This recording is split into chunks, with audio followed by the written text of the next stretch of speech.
السلام عليكم، ده ملخص بسيط لماتش الاهلي وفاركو. يلا بينا نبدا. صباح الخير يا كبير.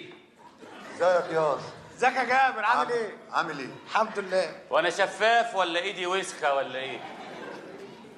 بيبدا ريبيرو الماتش بتشكيل مكون من شوبير، قدامه هاني، داري، ياسين مرعي، كريم فؤاد، قدامهم ديانجو بن رمضان، قدامه ثلاثي مكون من بن شرقي، زيزو، تريزيجيه، ومحمد شريف. الاهلي بيبدا بدري ويسجل هدف عن طريق محمد شريف من عرضيه لمحمد هاني.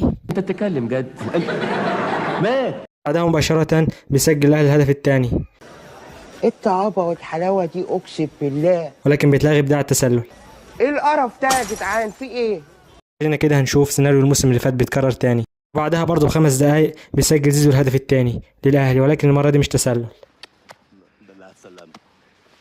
بس الولد ده معلم، ربنا يحميك ويبعد عنك الاصابات. والشوط بيخلص بسيطره للاهلي، وفي الشوط الثاني بيسجل زيزو الهدف الثالث بعد انطلاقه عن طريقه من بن شرقي. فاركو بيسجل الهدف الاول بعد غلطه من محمد هاني ومصطفى شوبير.